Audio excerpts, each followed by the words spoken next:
You're listening to iCannabisRadio.com.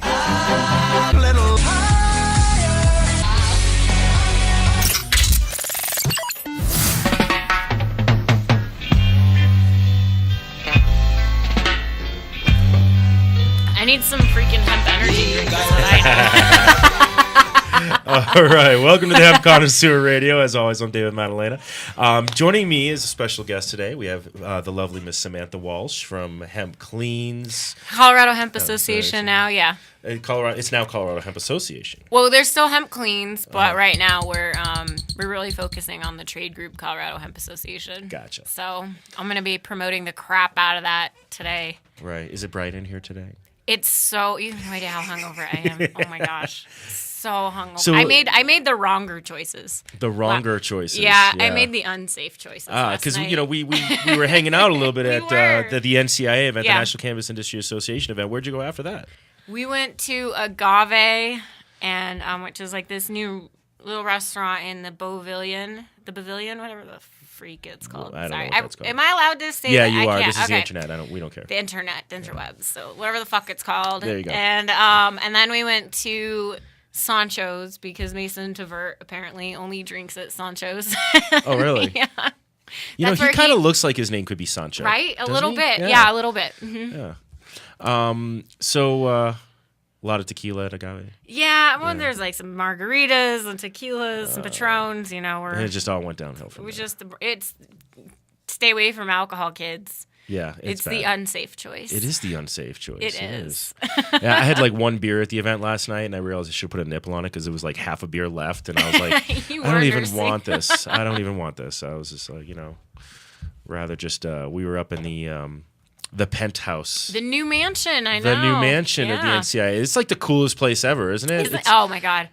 And, You know- and you have all these like marijuana or pro cannabis activists there, hold up there. Yeah, NCIA, Safer. I think Normal. Maybe Normal's not there. Yeah, and then the Safer, Cedarburg Law Firm. MPP and Yep. Vicente Cedarburg. Yeah. Yeah, so it's kind of like the Not normal. It's not normal. It's the mecca. But it's a marijuana mecca. It's It cool is. though, and it's right by the Capitol. So is. when we were lobbying up there, You were hanging there and just walking right down to the Capitol, basically. it was right? great. Yeah.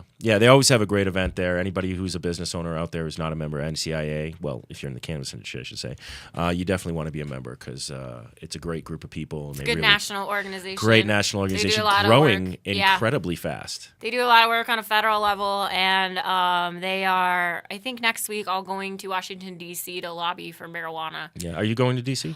I'm going to West Virginia to go rock climbing, but apparently my plans are changing at the last minute because it's going to be raining a lot, and apparently, no camping in the rain is no bueno. Well, and So- definitely got to go to West Virginia to go rock climbing because why would you do it in Colorado?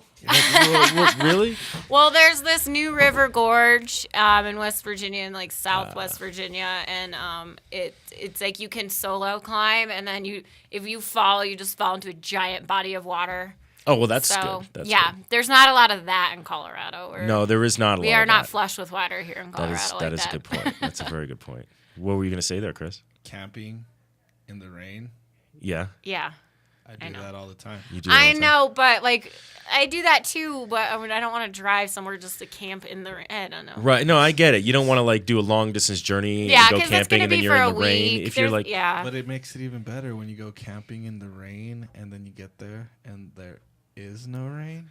yeah, but you're talking about West Virginia as opposed to Colorado, where I've never been to West Virginia. so yeah, I in wouldn't know. Colorado, if it rains, it's raining for like an hour, it's gone, and then it dries up and the sun comes out and it's beautiful. Just So wait 10 minutes. yeah, just wait Yeah. 10 minutes. The weather's I gonna hear change. West Virginia when it rains, it's like monsoon. I don't want to camp in a monsoon. No, I don't blame you. I don't agree blame with you you. on That's that. Yeah, just it's me. my I was thinking vacation. Like sprinkles. if it was a weekend thing, all right, I'd be down for camping in the rain. Right. But when it's your vacation and you're relaxing after a very hard session, Right. which we'll talk about here in a minute. See how I'm bringing this around? Yeah, you are. You see how I'm bringing this You around? do. You're totally bringing this Nice around. segue. Yeah. Nice segue. So it's nice, it's a So- good vacation to treat myself after this very hard session. So let's talk about the hard Yes. session.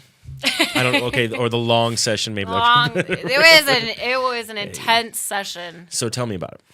Well, what do you want to hear about first, the marijuana or the hemp? Well, you know what? We've talked so much about Probably so marijuana in the much past about couple of marijuana, weeks. So let's talk about hemp. We can obviously touch on the marijuana, and we're part of the story of the marijuana side of things right now. But I don't want to talk about myself right now. Yeah. So let's talk about the hemp.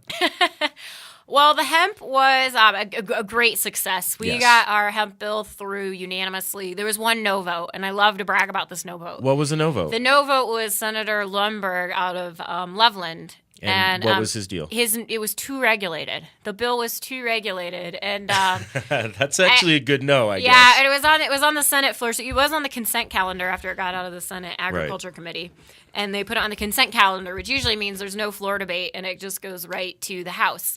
But they pulled it off the consent calendar because a couple people wanted to debate it, and one of them was Kevin Lundberg. And it was interesting because you had Kevin Lundberg, who's a Republican, Right. super libertarian. This guy lives off the grid, if you ever Right. hear anything Right. about him, defending Gail Schwartz, a Democrat. And then Senator Brophy, who's a Republican, pretty libertarian guy out of Ray, Colorado, big farmer, defending Gail Schwartz. It was just weird. Sometimes politics makes really interesting bedfellows. Sure, you know? sure.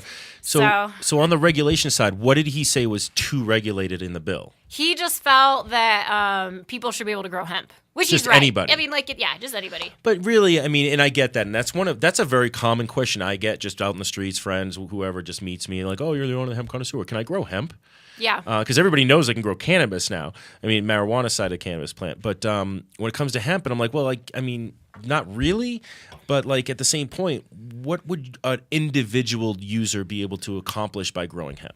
Really? Well, I mean, how much could you grow? I mean, it's like it takes a lot of hemp to make something. Yeah. Right now, the bill mostly focuses on commercial growing, obviously, because it's going to be regulated through Department of Ag, and to me, that's the big win. We're taking something that's a crop, and we're treating it like a crop. It's going to be regulated by the Department of Agriculture, which is what we want.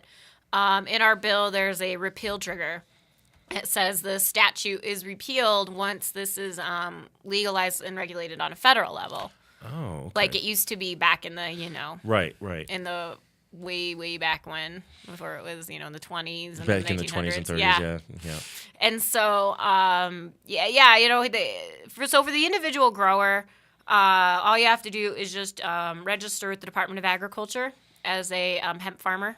But you have to have agricultural land that's designated for it.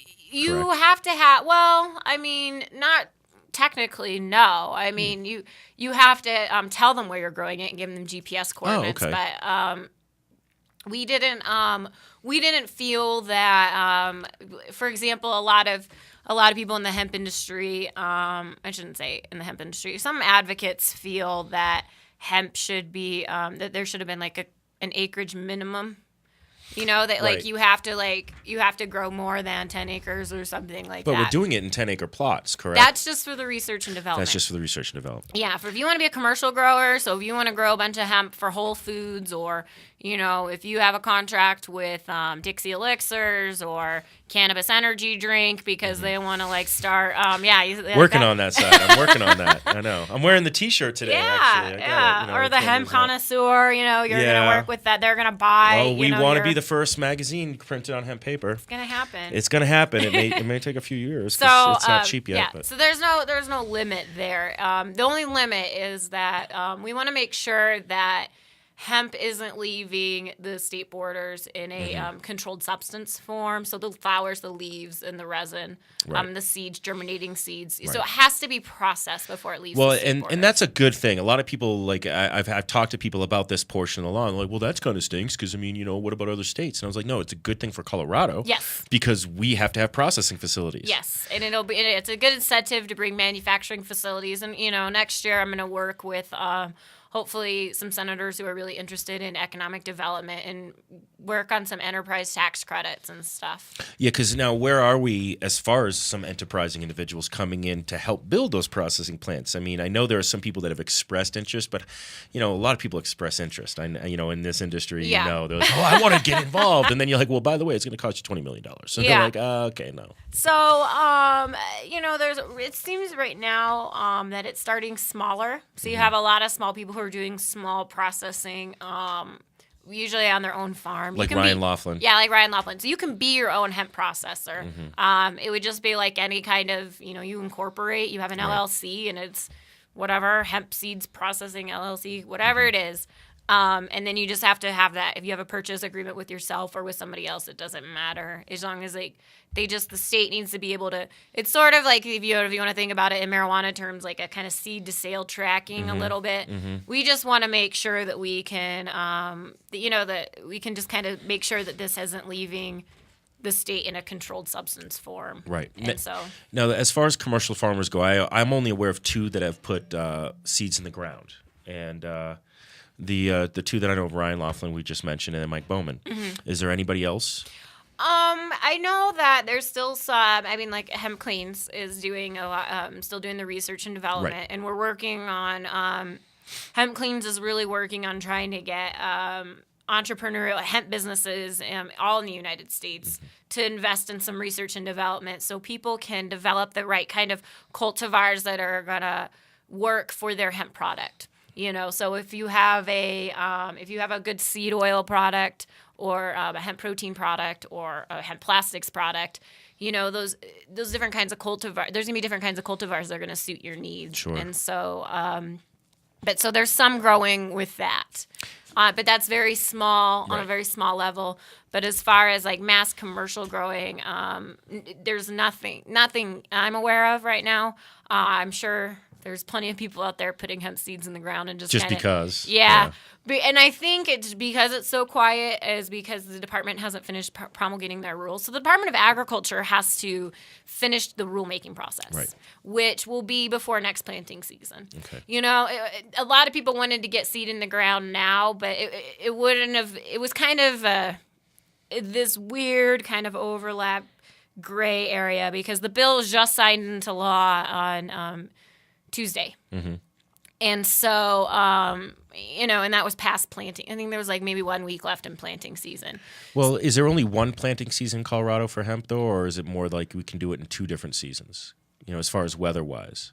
From what I understand, there's just really one planting season. Okay.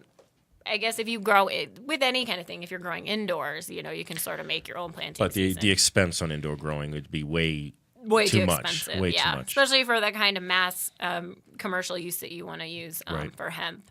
So, but that's okay because I think right now we're still in some growing pain stages. Oh, absolutely. We're still trying to figure it out, but we're ahead of everybody right now in the rest of the country, and that's what's important.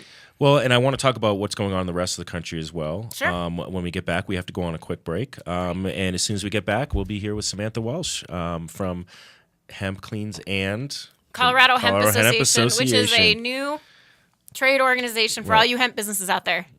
As she looks at me. As I look at you. Oh, you know it. You're going to become a member. We will become members. I know we will. River Rock Wellness, located at 4935 York Street and on the corner of 6th and Calumet, right next to Lamar's Donuts at 990 West 6th Avenue, offers in-house, award-winning organic medical cannabis flowers, concentrates, tinctures, topicals, edibles, and raw superfoods for all patients. Prices range from $160 to $240 an ounce, with member and non-member benefits including caregiver, SSI, SSDI, vets, travelers, and sponsored programs. With brands you trust like Healthy Creations, Rare Dankness, Rock Butter, Priva, Token Daily, and more. Become a River Rock patient or renew with us today and receive a $100 ounce of choice. Offer good through April 20th, 2013. The law offices of Edson, Maton, and Matz provide criminal defense, medical marijuana defense, and advice about setting up and running medical marijuana centers, optional premises cultivation operations, and infused product manufacturing businesses throughout Colorado. With offices in Denver and Aspen, we can offer assistance throughout the entire state of Colorado. Give us a call at 303-831-8188.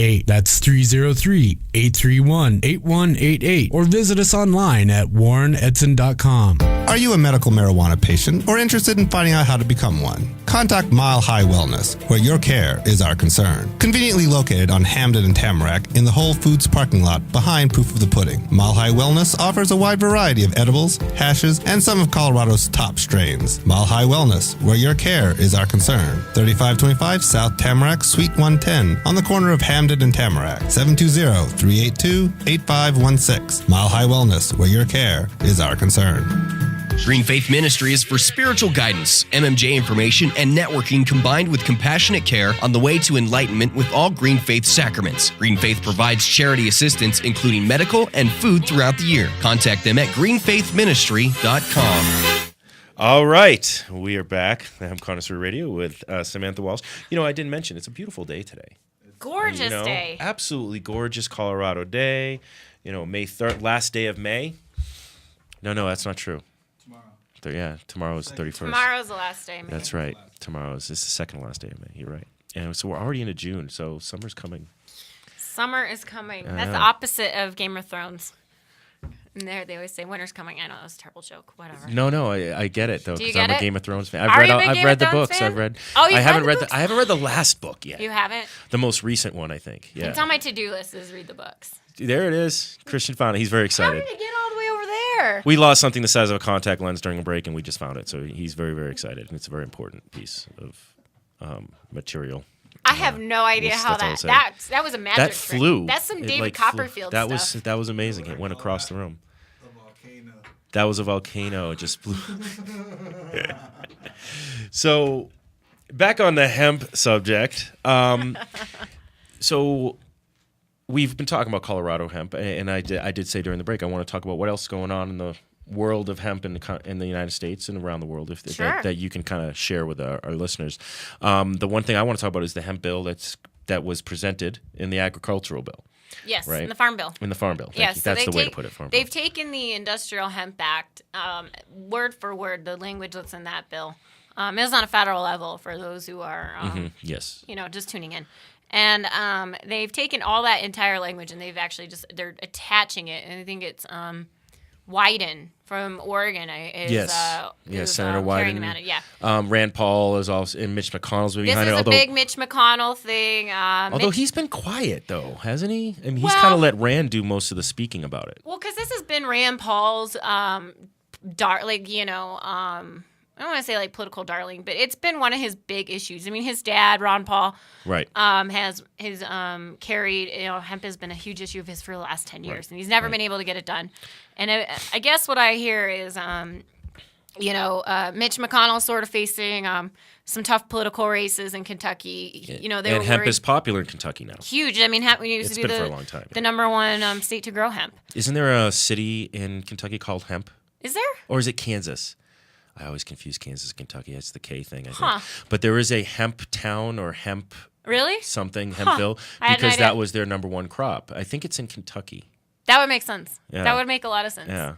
So Mitch McConnell is facing, some tough political challenges in his state. That, whether or not he was going to be, there's a while there they thought he was going to be facing Ashley Judd, and or he was going to get primaried. Did you say Ashley Judd? Yeah. The actress. The actress. She was going to run against him, but she decided not to. Things got a little ugly there. I don't know if I could vote for somebody I've seen naked before in a movie or something. That would be would weird. that make it better? Because maybe we don't see enough of our politicians naked. There you go. Did you ever think about that?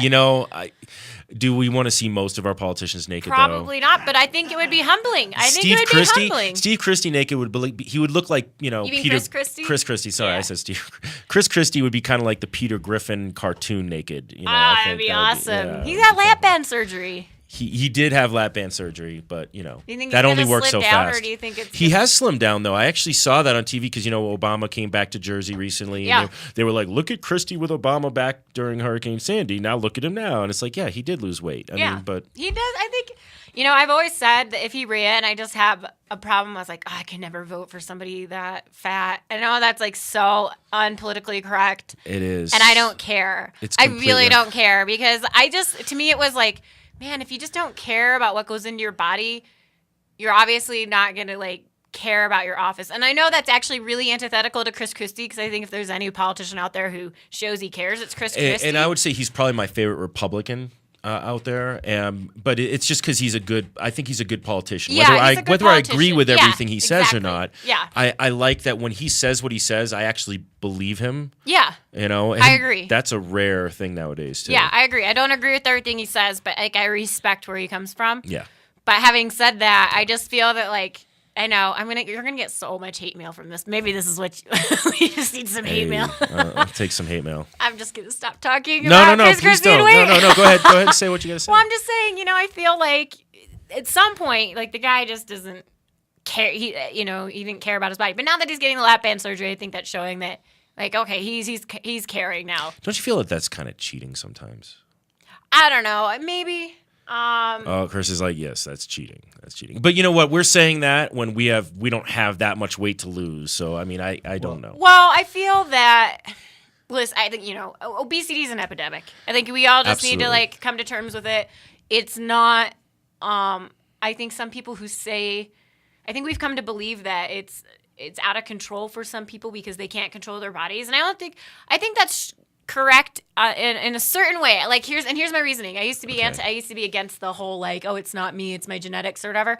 I think it's just because our diets are so terrible that people are eating like regular 3 meals a day, but because it's just utter shit that we're putting into our bodies, people are absolute shit. Which is why we need to bring this like, this nutritious, this incredible organic food, this organic food message like back to our country, and I think hemp is going to be a great way to do it. I think hemp is a great way to do it. And I think hemp's part of this. Like, I think it's part of the food revolution. I think it is. It was funny because I was having a conversation with a couple people I met at NCIA from out of state.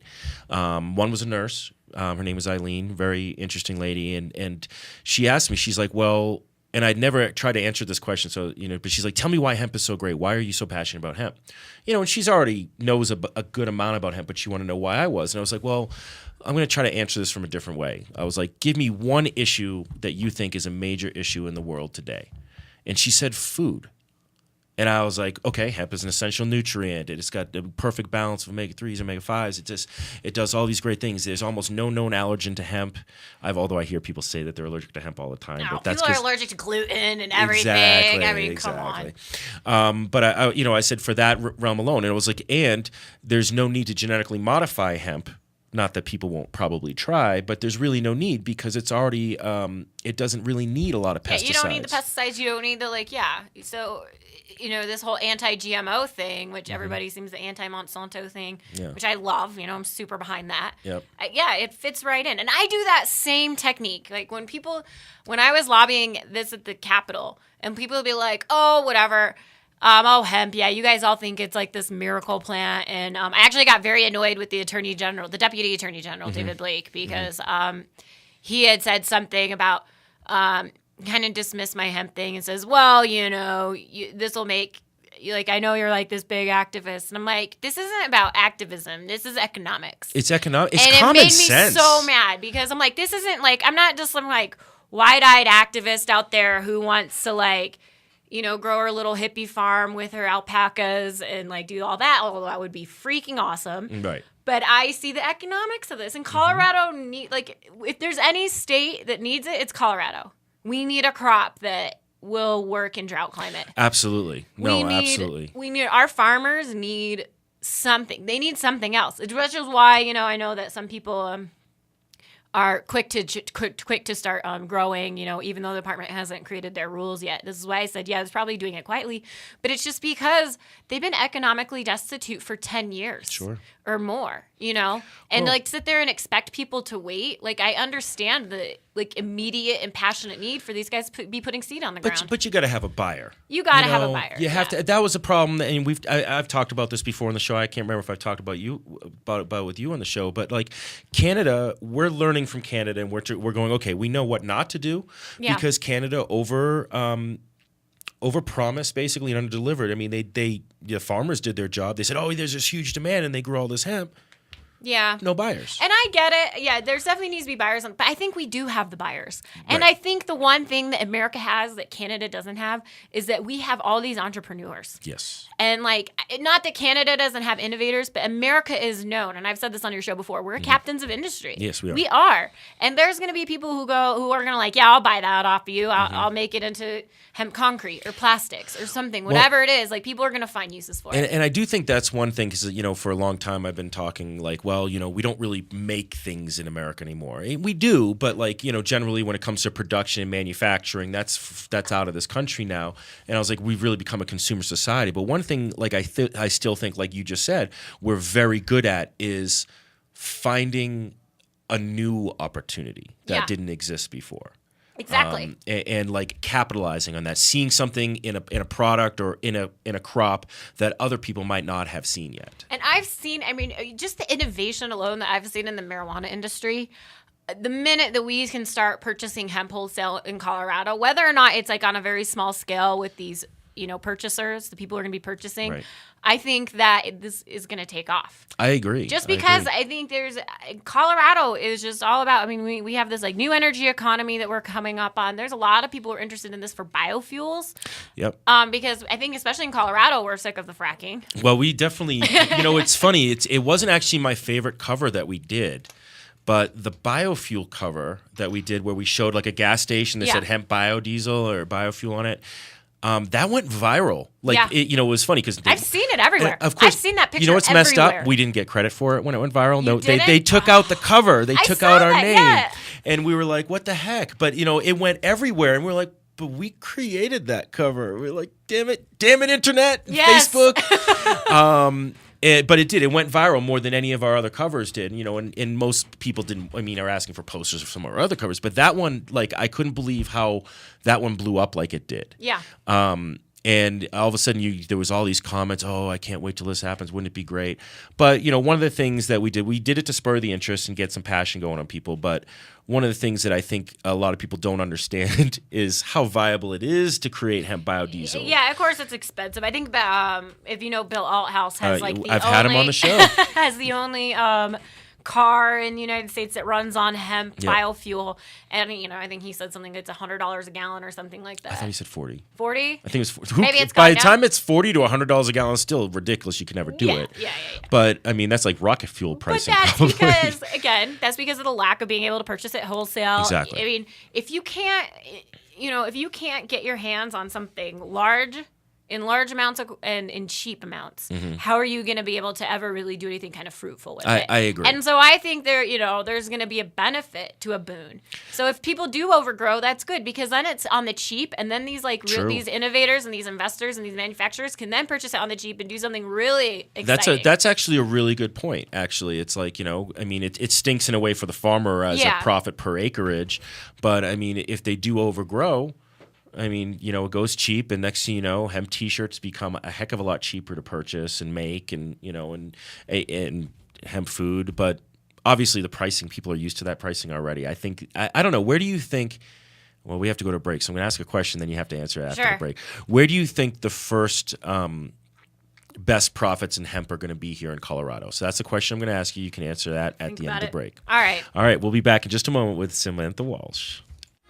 The chocolatiers at Incredibles are dedicated to crafting the finest chocolate from high-quality ingredients to ensure the greatest possible medicated edibles in the world. Consistency and quality are top priority. Lab testing on each and every batch. Rick and Josh have been making non-medicated chocolates for years for such retail outlets as Whole Foods and Vitamin Cottage. Today, we are focused on crafting our award-winning medicated Incredible chocolate bars. We are professional bakers, and we believe food should be made from scratch. We guarantee your satisfaction. Have an incredible day. Call Connoisseur at 1-800-420-5757 for all your insurance needs. Connoisseur understands the risks you face each day, and we are there to protect your business and your investment. Since 2010, Connoisseur has been serving the cannabis industry nationwide. Call Connoisseur at 1-800-420-5757 or visit us on the web at connoisseur.com to learn more about our insurance and risk management services. Proud member of the NCIA.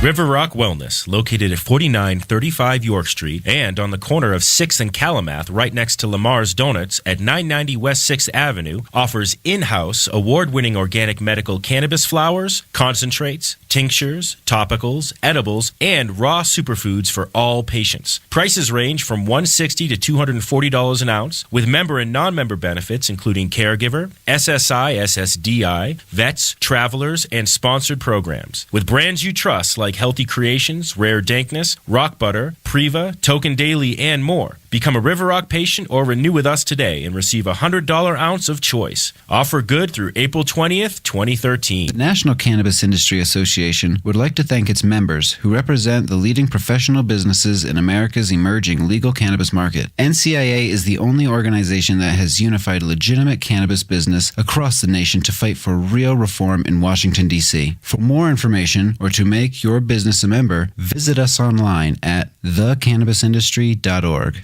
All right, so we are back with Samantha Walsh, and I asked her a question before the end of the break. Now, before we go into that Before again, we get into that, we're gonna We've do a been little. jumping all over the place today. I kind of have, haven't I? We both have. It's all right. It's all but right, we I were love talking about this during the break. Now, on the computer, there's a call-in number. It's 720-381-1420. Now, obviously, you can't call in if you're listening to a recording of the show, but if you're listening to us live right now, we want to test out this call-in number because somebody called us in once, and none of us had figured out that it was supposed to work that way. It was because it's supposed to go to Skype. So somebody call us, 720-381-1420. And obviously, if it doesn't go through, then we're sorry. We'll assume one of two things: either nobody's listening to us right now, Yeah. which we're pretty sure that's not true. Oh, we but apologize. yeah, and we apologize. And yeah, if you don't get through, we apologize. Or it doesn't work. So I guess we'll find out. We'll only find out if it works, I guess. And then other than that, whatever. I guess. Okay, so the biggest profits, I think. Sam, if you're listening, call us. So yes, the biggest profits that you think will come first. I think immediately it's definitely going to be the food market. The food market. Yeah, I think agree. the seed, the hemp seed and the hemp oil, and the hemp protein cake for food. Because I would say that's cheaper to produce because it's cheaper closer to produce. the raw form. Yeah, it's cheaper to produce. It's definitely I think that a lot of like Evo Hemp, for example. Mm-hmm. I know, that a lot of their overhead costs go to just importing the hemp powder from the protein powder from Canada, and they have to pay. They don't pay import taxes, but they pay freight fees. Now, what about? I kind of jumping around again, but it just That's okay. just things are happening. I'm just thinking It's of all these over the thoughts place. as I'm talking to you here, This. Sam. I know. We were talking just to backtrack a little bit earlier. We were talking about people growing personally. Yeah. Now, what about the possibility of people growing personally, creating their own hemp products and selling them at like a farmer's market? See, I don't. No, this is when we get into the gray area. It is a gray area. Okay. Because hemp is definitely individually defined in Colorado's constitution is different from marijuana. Yes. Okay. So you're not, we're still trying to figure out of whether or not that would fall into the 6 plants, that you can grow yourself. I wouldn't see that it would. It could or it would, so, but then that would be part of it, or, because that's, I think that would be one of the attorney general's biggest qualms when we were talking about the hemp bill is, they're worried about a bunch of people growing marijuana and it's calling it hemp, and to get around their 6 plant rule. Sure. And so, that's why they put the random on-site inspection part into the bill. Yes. So it, when I was talking to one of the lobbyists who lobbies for the Department of Ag, I did bring up, because we do want to treat it like a crop. Yeah. Eventually. And, I can grow tomatoes at my house. Can I grow corn? Well, here's the That's funny a little bit thing. harder. You can grow cannabis at your house. You can grow cannabis at your house, yeah. But, Well, when I say the marijuana side of the cannabis plant. Yeah. But when it comes to hemp, right now, that's still gray area. it's still a little, that's what I'm saying, is I think there's a little bit of gray area, though, because, if you're just going to, you can either register as a hemp farmer, or you can just grow the plants and don't call them hemp, call them marijuana, and just use it as your 6 plant rule. But then you have to keep them sort of, enclosed and locked or whatever those rules are.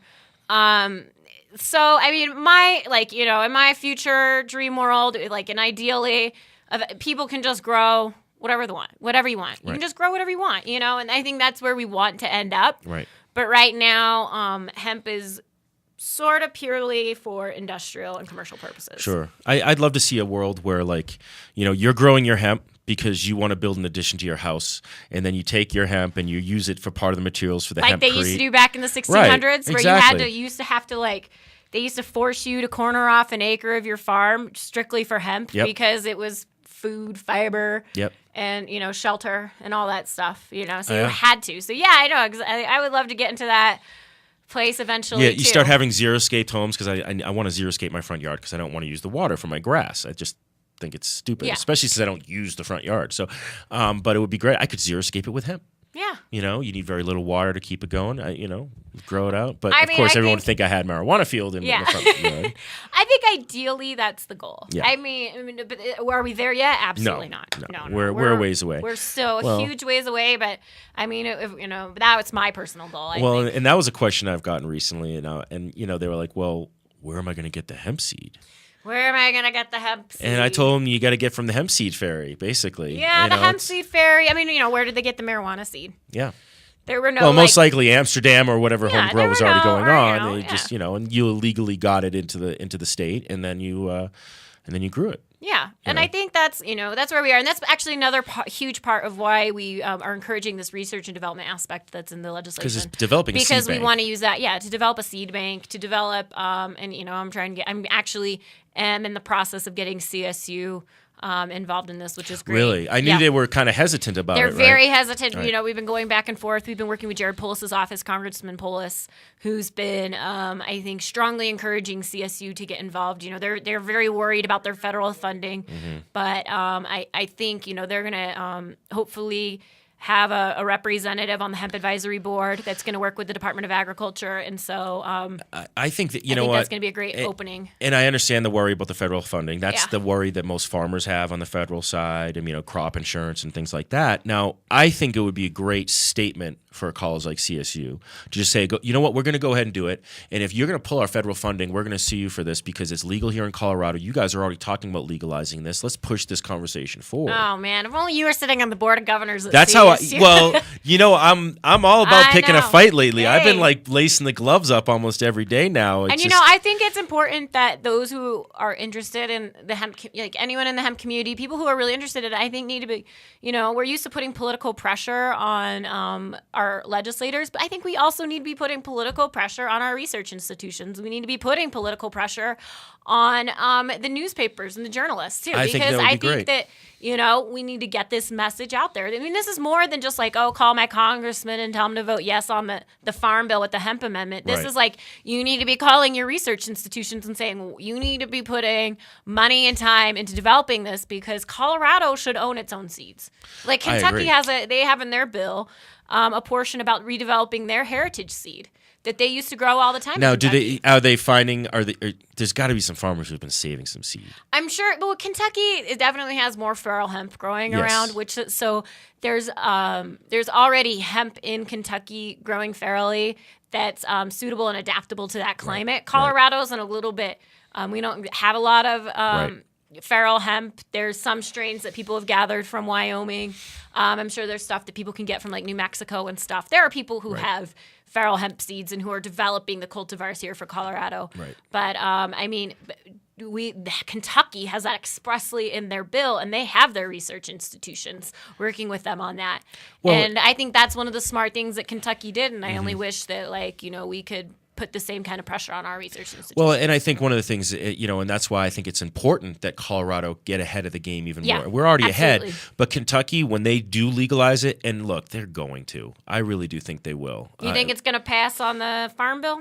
I don't know if I'd say it's going to pass on the farm bill. I mean, I think personally, I'm like, why wouldn't it pass on the farm bill? But, we still have a lot of people in power right now that really don't give a crap about what the people want, what they think. It's sad. And they've passed, I think, Congress has passed only 9 bills. I mean, one of the people that were running for office, Mitt Romney, didn't even know there was a difference between hemp and marijuana. He was asked about it, and he's like, well, that's marijuana. And they were like, no, it's not, dude. Yeah. And how do you not know this? Yeah, the education, I think, and that's, I think, why we put pressure on our newspapers, too. Mm-hmm. I think we need to, be writing letters to the editor and saying, why aren't you writing more, this is actually when Governor Hickenlooper was signing the marijuana bills. Mm-hmm.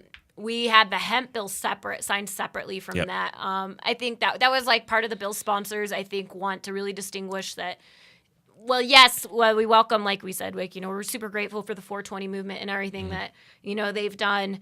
That if it wasn't for marijuana, hemp wouldn't have been able to. You're right. It wouldn't have been. It was slipped in, basically. It was slipped in, yeah. And so there's, and they are the same some people believe they're absolutely the same plant. They're Yeah. cousins, and they are. But it's sad that everyone gives all the attention to marijuana. Well, it is the ugly stepsister, and it sucks. And it's funny because whenever hemp does get any attention paid to it, everybody in the hemp industry is like, "Oh my God, did you see that Denver posted an article on the hemp bill?" Yeah, and they're I was so excited. And I'm like, I think it's awesome that you're that excited, but you should be pissed that this is the first time they're talking about Absolutely, yeah. And how many articles did they write on marijuana? And that was, anyways, that's what I got so mad at. I tweeted at, a few reporters. I talked to Eli Stokel's about it, and I go, how come no one cares about hemp? I go, this annoys me so much. And you know what? Eli agreed with me. Eli said, it's not sexy for the public. It's just not sexy. And honestly, people like you and I are yeah. like, no, it's way, way sexier. To me, hemp is like the sexy librarian. She knows a lot. She's really Yes. useful. But when you really, when you take her home, take the glasses off, you're like, holy crap, this is really what you can do. Marijuana is like the dumb cheerleader. And it is. Marijuana's the dumb cheerleader. No, it's not really. But yeah, it is. It's the hot, sexy cheerleader. It's the hot, sexy yeah. cheerleader. And, She's smart too. and you know what? Hemp Yeah. is the girl that was either fat or awkward in high school, but as she got older and you grew up and you got some knowledge, She's you're like the wow. sexy book nerd, Exactly. like she takes off her glasses at the end of the movie, lets her hair down, and suddenly you're like, wow, look at this fox. Exactly. She just had to take off the nerd glasses. There you go. We coined it here. Hemp is the sexy librarian. That's Yeah. what it is. And he agrees with me, but he says that it's not what his editors, it's not what his bosses want to see, and I think so. We need to as well as keep pressure on our politicians, we need to put pressure on the newspapers, on the media, and on the research institutions because people need to get involved. Right. This is going to be an ongoing process. I mean, just because it's done now doesn't mean it's done. Well, and it was funny because when we started the Hemp Connoisseur and I told, I started going around to the cannabis industry and I said, look, we're going to talk about hemp just as much as we're going to talk about marijuana. And at first people were like, well, you're kind of crazy. I mean, they're like, that's great. Go ahead, talk about hemp, but that not enough people are going to be interested in it. I'm like, well, that's because nobody's talking about it. Exactly. I was like, you can't not talk about it because nobody's interested in it. You got to create the talking interest. to ourselves about it is the problem. Ironically, I say this by speaking on iCannabis Radio and not on, KREX TV. Right. But we have to, stop making it so insular and just get on the same page. Put any kind of petty differences aside, and now it's time to as a whole group, we need to start getting everyone else who's not in this world to pay attention to what we're doing and take it seriously. I agree. I mean, like I said, we try to do what we can to get out there, but at the same point, people who pick up the Hemp Connoisseur, some people are picking it up for the first time and they're interested in it. And that's good. But more people are picking up because they've picked it up before. They're already, converts. They're already cannabis converts. They believe in marijuana, they believe in hemp, or they want to learn more about it. And I think, and maybe there's a blessing in disguise with your lawsuit here because, you can, because if they want to treat your magazine like porn, unbelievable. But your magazine has to do with economic development because a lot of what you cover is hemp. It is. It is. And, and I think that's going to be great because then you could be like, oh, so when you're going to put tomatoes? Yeah. Are tomatoes well, porn? Look, on that note, we have to go to a break. I'm happy to talk a little bit about it since you brought it up, but I don't want to get blushing? No, I don't want to get too much. It just feels like it's all people have been asking me about. Is it really? Lately. Okay. Well, but no, but you know what? We're on the radio. People might want to ask me about it. So we'll be back in just a moment with Samantha Walsh.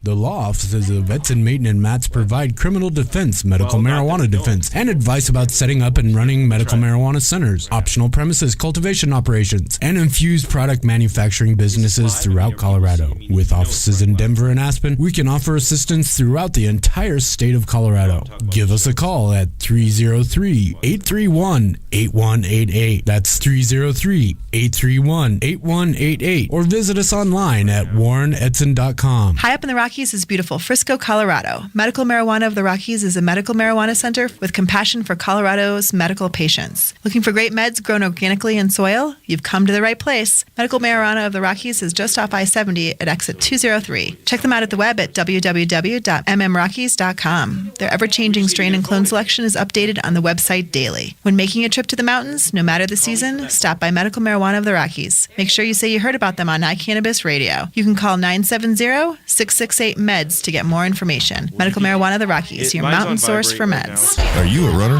Are you a runner who supports marijuana legalization? Run on Grass is a group of athletes actively seeking to change our marijuana laws. We speak the truth about cannabis, bringing the message through our feet to new ears. Check out runongrass.com to find out more about us, our events, and how to join up or how to sponsor a runner. If you're in the Denver area, please join us for runs or start a group in your area. Running not your thing? Any sport can do it. On grass. Runongrass.com. I'm Gary Johnson, and you're listening to iCannabis Radio, and I want to say, talk it up, Colorado.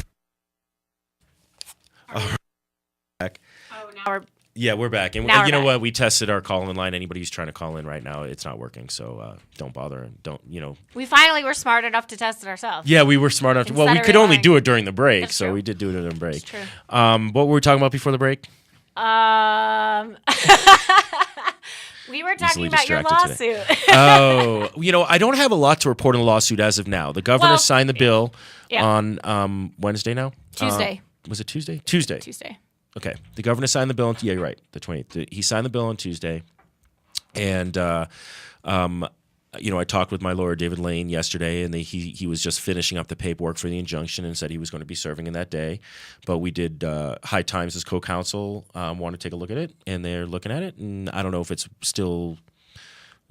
been served or not, actually. So Yeah. I'm assuming it's either been served today or it's been served this morning. But no news is passed in. Honestly, I asked him, and it's going to be kind of funny because we wrote about it and we did our cover about it. Don't mind me, I'm stretching. Yeah, she's stretching, doing a little yoga here. The cover of the next issue, which is at the printer right now, it'll be out next week, is kind of about this. It's us poking a little bit of fun with a little Reefer Madness theme at it. And the funny thing is the story might be over by that time, by the time you get our magazine, because it could take up to a week to 2 weeks. The Attorney General could just look at this, the injunction that's being served, and go, well, yeah, this is unconstitutional. We need to take this out of the bill, and it'll be taken out of the bill. Well, it could be that simple. The Deputy Attorney General seems to think that they can defend this, and I disagree. You heard this already? I was there when they put the provision in, and He told thinks he him can defend this. We told him it was unconstitutional, and he goes, I think, and this is one of the things that made me mad during the whole marijuana lobbying, because I feel the Attorney General should have a neutral position on things like this. Absolutely and, neutral position. It was a little less than neutral, of course, and that's just my opinion. And I'll probably get in a lot of hot water for it, but fuck it. Look, if that's the case, I think that I feel when he's making a huge political mistake. Yeah, I agree. But they seem to think, but they also thought the repeal when they tied that repeal to the bill, to the tax bill. He also said he felt that was defendable. Yeah, it's like defendable to literally give the finger to the citizens of Colorado. Yeah. I mean, it's literally, you guys wanted this? Yeah. No, we don't want to do it because it's hard. It was, that was some bullshit, because all that was going to do was just advocate or encourage those smart mommies to come in and the smart mommies, my favorites, to come in and with all their out-of-state money. I always actually think it's hilarious that they accuse us of having all this large out-of-state money, which is not true, at least for who I lobbied for the campaign. Right. I represent the Amendment 64 campaign, but, they have their SAM and, smart approach to marijuana. I mean, in that huge, smart movement that's national. And their big out-of-state money would come in and they would vote they would run a big no on the tax campaign, because then it would have automatically repealed Amendment 64. And to sit there and pretend like that wasn't their ploy. We knew that was their ploy. We saw their lobbyists walking into the Senate president's office when they were drafting it. Right. I mean, Joe Megacy and I happened to be standing right there when they were doing it, Yeah. It's just, I'm still floored by the argument that was presented by Ms. Carboni. Carbone or Carboni? Carboni, yeah. I would think it's Carboni, Interesting lady. Of saying that she shouldn't have to explain to her son what a vaporizer is because he saw it in a magazine. And I'm just like, and I'm still floored by that, because I'm like, so. Do your job. Do your job. As Christian shouted out, do your job. As Rob Corey said last night on the Denver Post panel. Yeah. Is that what he said? Yeah, he said the same thing. He said the same thing about it. Yeah, and I actually went as far as saying on Huffington Post Live on Friday, I was like, if she doesn't want to do it, we'll do it for her. Our magazine is still available for her son to pick up, and why don't you have him pick it up, and we'll teach him what a vaporizer is. Because obviously you don't want to. You'd rather spend. Here's what cracks me up is like, and I did this last show, right? I said, okay, I'm going to explain what a vaporizer is and time it, and it took 13 seconds, I think is what it was. 13 seconds. Christian timed it to explain what a vaporizer was, and I said, this woman is saying that she didn't want to have to explain what a vaporizer is. So instead of spending the 13 seconds like it took me to do it, I'll say, hey, it takes an hour research for you, so maybe an hour to do this. She spent hours spending time at the Capitol lobbying, getting this bill put into place so that she wouldn't have to talk to her son. Yeah. Man, that is some really weird way to be a lazy parent. That's like wow, what a waste of time and energy. But I agree. I wish my parents, if they'd only taught me what a beer bong was, it would have saved me a lot of trauma in college. Am I right? Saved me a lot of throwing up. A lot of I can do that. I'm cooler than you. Yeah, yeah, exactly. I mean, it's so ridiculous. It's ridiculous. And, it's like a vaporizer it's the version of like a beer helmet. It's a way it's a version of a beer helmet. It's a way to get something in your body. Well, but it's also a vaporizer is also used for tobacco. So it's not all about cannabis. I mean, it's like it's something that it's used for multiple purposes. And if you see somebody walking around with a vaporizer, they're either smoking marijuana or vaporizing, I should say, inhaling it, or they're inhaling tobacco because they don't want to smoke a cigarette. Yeah. And it's like, are you not going to explain that part of it to your son either? They're just so backwards. I mean, what is that? Smart approach to marijuana, and yet the way they advocate a smart approach is to demonize it and to prohibit it. And that's like having a group that advocates for a smart approach to sex by banning and censoring and teaching abstinence. And we all see how that happens. All that does is lead to it never works. All it does is lead to a high teenage pregnancy rate. I don't understand how you tell kids having kids. Exactly. On the abstinence thing, it never made sense to me either. It's like, how do you anybody who's a parent out there, and I'm not even a parent, but I was a teenager. Anytime my parents tell me not to do something, I wanted to do it more. It's the dare thing all over again. It is. It made me want to research it and be like, is that something that I want to do? Yeah, but as a kid, you're not sitting there going researring condoms as much. You're just you just care about the sex. Yeah, I was more like not like. And they want to, they want to do these education programs, and we did these education programs. It was called DARE, and it backfired. It sucked. If you're just going to be sitting there and telling people how evil something is, all it's going to do is create a reverse effect. Well, it never works. I mean, prohibition hasn't worked, and that prohibition in sex. Prohibition, period, does not work. It doesn't, but I love the prohibitionists who think that now, that all of a sudden we have to be recreating these wheels, law enforcement officers, they have to get their ride training, as if they've never been. So you're telling me for the last 60 years, 70 years of law enforcement, you've never learned how to identify somebody under the influence of marijuana ever. Exactly. It's this whole. They treat marijuana like it is a brand new drug. Yeah. It has never been around. Like it's never been around. What do we do now? We've got to teach children. You haven't been teaching kids about drugs for years and years and years. Yeah. Come on, it's ridiculous. It's just all it is as Senator Pat Stedman, it's just little piggies lining up for the trough. Yep. And he was a great advocate for us at the Capitol. But we've gotten away from hemp, but that's okay. No. Well, the conversation just went away from it, but that's okay. But the thing about so let's bring it, reeling it back in to hemp. So as far as that, going back to the federal bill. Going back to the federal bill. What are your thoughts? Because you asked me what I thought, and you know what? You're our guest, so I want to know what you think. I think that there's, like I said, so Mitch McConnell picked this up because he was facing a tough primary. He basically went to Rand Paul, who's a Tea Party leader in the Tea Party, and said, "What can I help you with?" Because he's trying to woo that conservative, libertarian.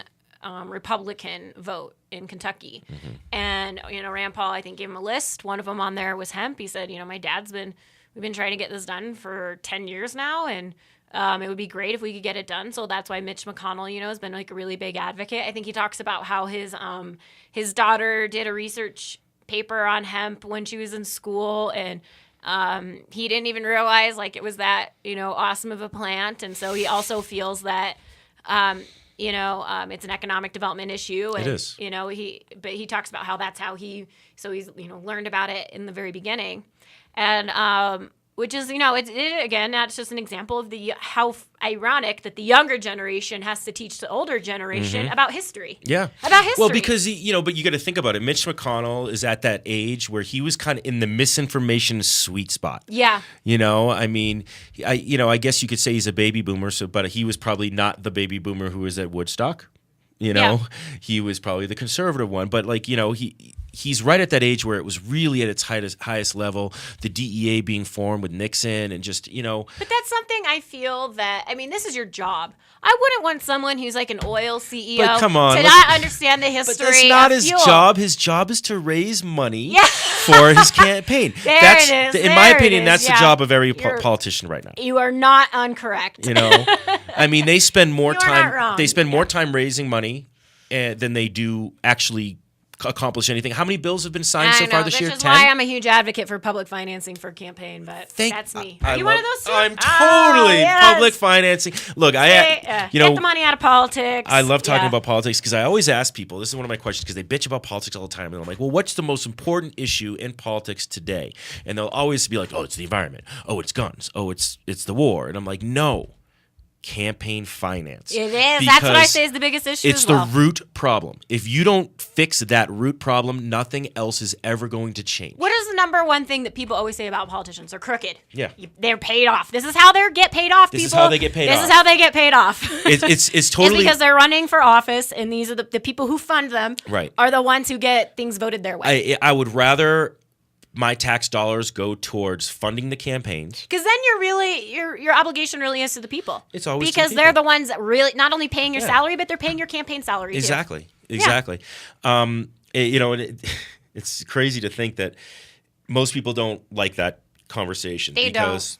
Because they just see more politicians being like greedy and taking money and. Well, and the problem is, okay, so the game is fixed. It's very hard to go into that game now and say, oh, hey, by the way, you really need to change the way you got elected that you've been winning at this game for so long, so that you can't win it anymore. Yeah. So the only way something like this is truly going to happen is a grassroots beginning. Or a complete revolution, it's seriously it's someone's going French on us now. But his name is David. Yeah, no, but it's literally like option A, grassroots, which is what I would love to see, and it starts at the local level and it builds up, and you all of a sudden you see one state that does that, which is all why of a sudden I it's think super... the hemp and cannabis movement is so important because we need to take. This and it's one of the things that actually made me very mad, and I think we talked about this last night. Is that I actually heard a politician say, I won't call him out, but he did say, well, when they were talking about the tax bill, they're just going to come back here and advocate for lower taxes and have them reduced. And I go, yeah. Like every other industry out there. And it's time, like, if you want marijuana and hemp to be treated like every other industry out there, like you have to continue to be involved, which means you have to be part of trade organizations like NCIA or Colorado Hemp Association. Which is why, in my opinion, one of the most important things in the cannabis industry right now, or I should say in the marijuana industry to be specific, is the getting rid of or changing the verbiage of IRS tax code 280E. Yeah, that's a big issue. And it's a big issue. It's one that affects us as a company directly because you can't deduct 30% that every other business can deduct for any advertising expenses. So we dropped our prices to, just to try to meet halfway on that issue. And we dropped our prices about 10-15%. Really as low as we could go and still keep operating, just to try to meet the dispensaries a little bit, because obviously a lot of them dropped off. Like, look, man, I can't because I was deducting all these taxes for this, and now they're saying I can't. They're auditing me, and now I'm paying all this extra. 280E is the sneakiest way to cripple the marijuana industry. Yeah. It really is. And it's the IRS coming in and saying, oh, well, you're considered under the Controlled Substances Act, so you can't take any standard business deductions. And it cracks me up. That it's the Capone strategy. It's the Capone strategy. If you can't get them on, the criminal activity, you got them on their money. But what cracks me up about the Capone strategy is it's almost worse than that, because Capone had dummy organizations. Yeah. He did. He had fake businesses. He was laundering the money, and those businesses were paying taxes. And also, he was a bad person, and marijuana And he was a is bad good person. thing. Yes, and we Exactly. are He was good killing people to do Yes, that. yes. But Murder. these businesses are filing under the actual business that they're in. Yeah. They're not trying to launder money. Yeah. They're not trying to avoid paying taxes. They just want to pay the taxes that are right to pay. And they're not allowing them to do that, And it's like, I mean, and everybody who's a business owner knows that. Look, if you have to pay an exorbitant amount of taxes like these guys do, you're not going to stay in business. Yeah. So yeah, it's pretty ridiculous. It's nice to see that doesn't apply to. I'm hoping it won't apply to hemp. We're hoping that farmers, because they already have a robust business, they're not like a startup who's starting, that this isn't going to be an issue, and I don't think it is. But it wouldn't surprise me if it became wouldn't one. surprise me if someone were to make an example. But I really do feel in my heart of hearts that if the federal government's going to go tooling around with anybody, it's certainly not going to be the hemp farmers. I really do think in order to look legitimately like they're making a legitimate action, which I know is a completely oxymoron for coming, the federal government doing something pragmatic and legitimate and not shady as fuck, But I think that they would have to make an example of marijuana people and not the hemp people, because it would be political suicide, in my opinion, to go after a hemp farmer. Well, I think it would be. I agree, and it's interesting. I think farmers in general, there's certain groups of people that it's political That are suicide to go after. Teachers, Firefighters, and cops. I was using firefighters, vets is a huge one. But see, it's interesting. It's political suicide to go after them on a public level, but it doesn't mean that they really support and care about them when it comes to the legislative level either. I mean, vets, everyone always, we love the vets, let's support the vets. And then there's never been bills that really support the vets fully. The same, firefighters and policemen, they get funding cut whenever there's budget cuts and all that. So, I mean, and farmers are the same thing. I mean, how many people are really aware of what Monsanto does? Yeah. And how they have been devastating individual farmers across our country. Small farmers, the co-op, What's that?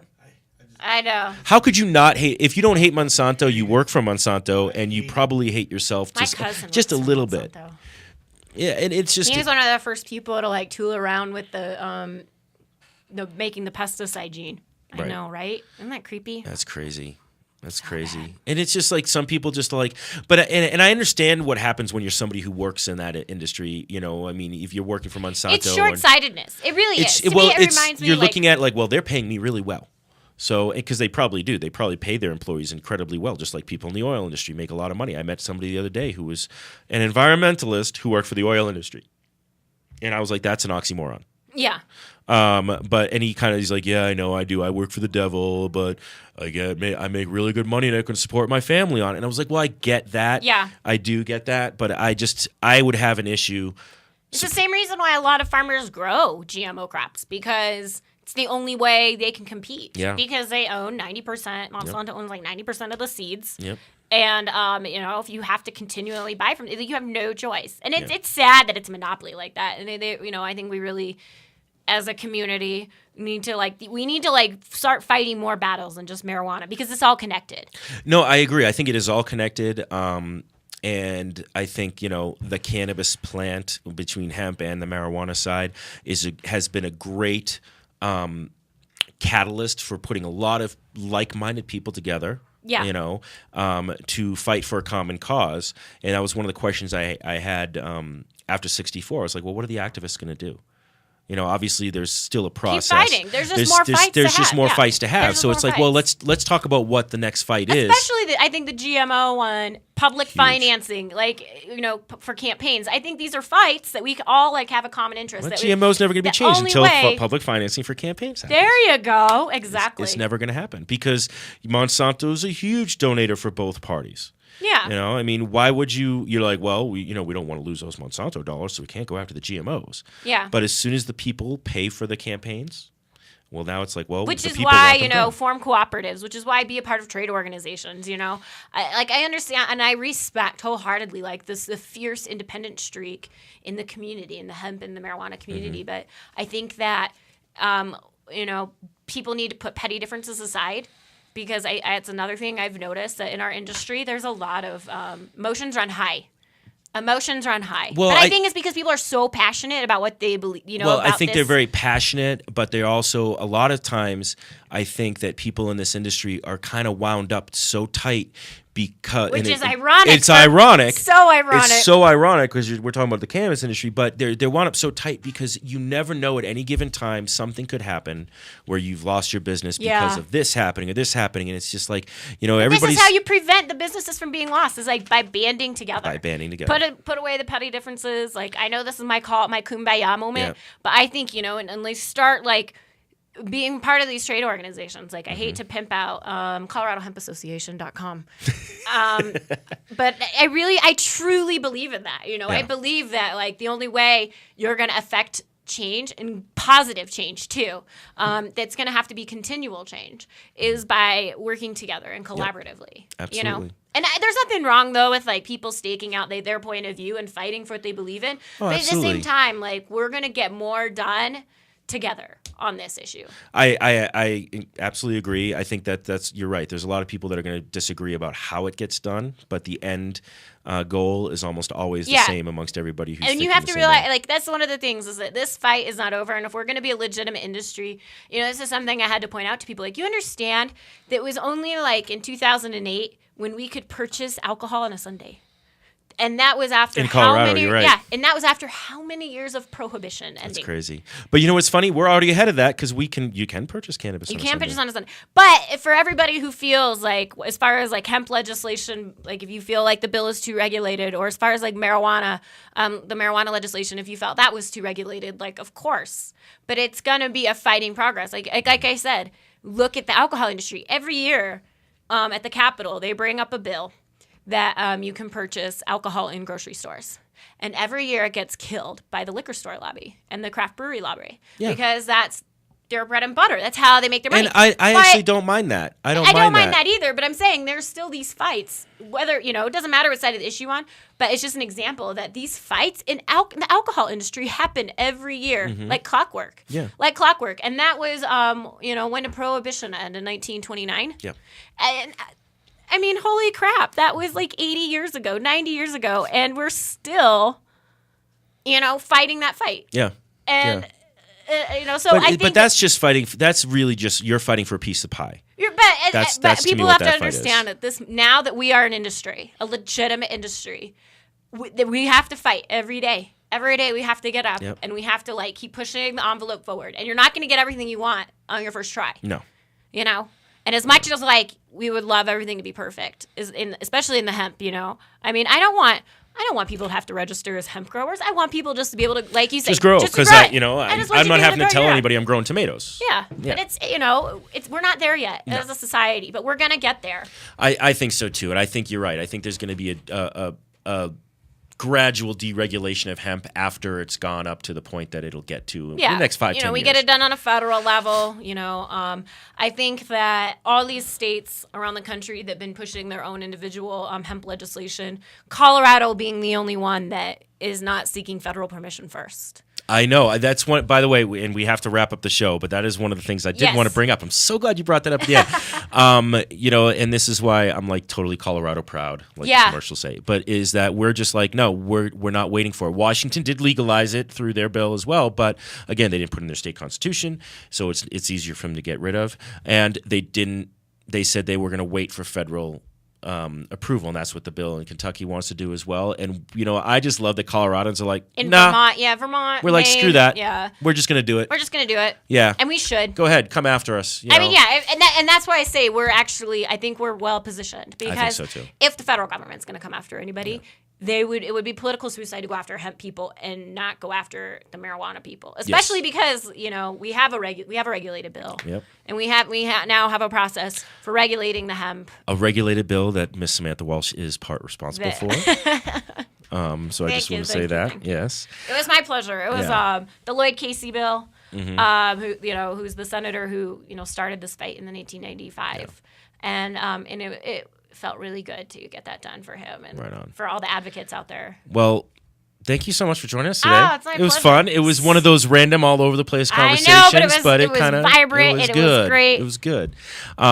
So if you want to learn more about what Miss Samantha Walsh does, please check out Colorado Hemp Association.com.